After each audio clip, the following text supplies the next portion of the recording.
여러분 안녕하세요. 이번 시간에는 화합물과 혼합물은 어떻게 구분할 수 있는지에 대해서 알아보겠습니다.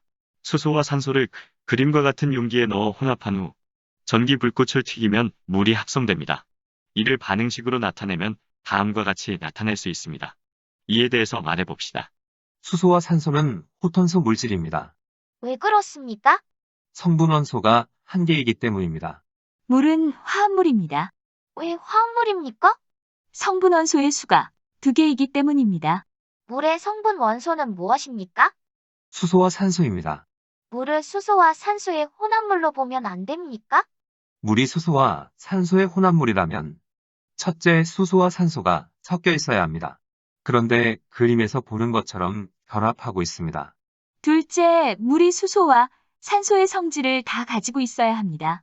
그런데 물은 수소와 산소의 성질을 전혀 가지고 있지 않습니다.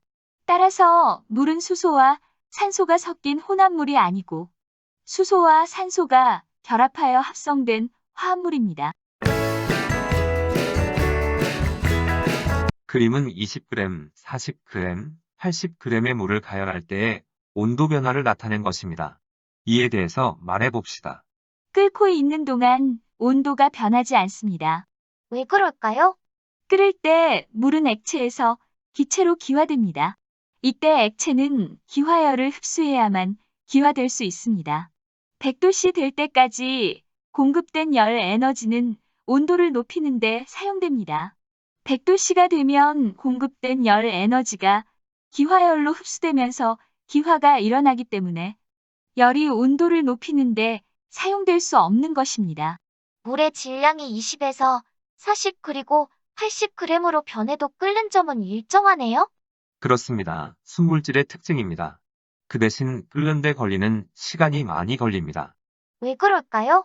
물의 양이 많으면 그만큼 기화열도 더 많이 필요하기 때문에 물을 끓이려면 더 오랜 시간 흡수해야 하기 때문입니다. 소금물은 혼합물입니까? 혼합물입니다. 왜요? 물과 소금이 섞여 있기 때문입니다. 섞여 있는지 결합되어 있는지 어떻게 압니까? 섞여 있는 혼합물이기 때문에 소금물은 소금의 성질도 있고 물의 성질도 그대로 가지고 있을 수 있는 것입니다. 만약 소금과 물이 결합되어 있다면 소금물은 짠맛이 없을 것입니다. 혼합물은 성분 물질의 성질을 그대로 가지고 있습니까? 그렇습니다. 화합물은 성분 물질의 성질을 가지고 있지 않습니까? 그렇습니다.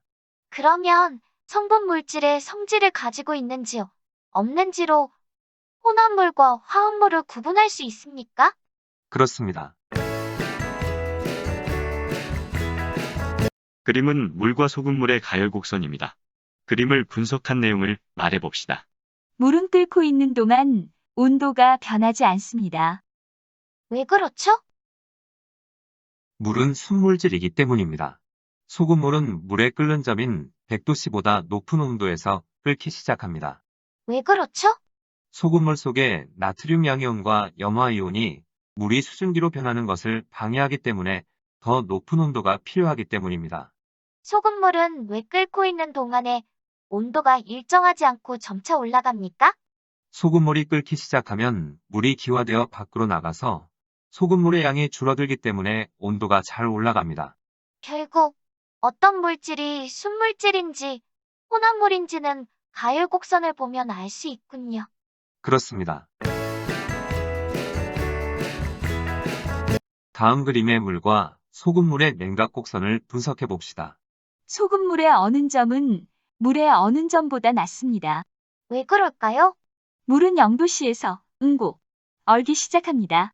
물의 응고는 물의 입자들이 0도씨에서 육각형 고리 구조의 얼음으로 변하는 과정입니다. 소금물에서는 나트륨과 염화이온이 물의 입자 사이에 있으면서 응고를 방해합니다. 그래서 더 낮은 온도에서 응고가 일어나는 것입니다. 결국 혼합물의 끓는 점은 순수할 때보다 높고 어는 점이나 녹는 점은 순수할 때보다 낮네요. 그렇습니다. 이상으로 화합물과 혼합물의 차이에 대해서 알아봤습니다. 여러분 수고하셨습니다.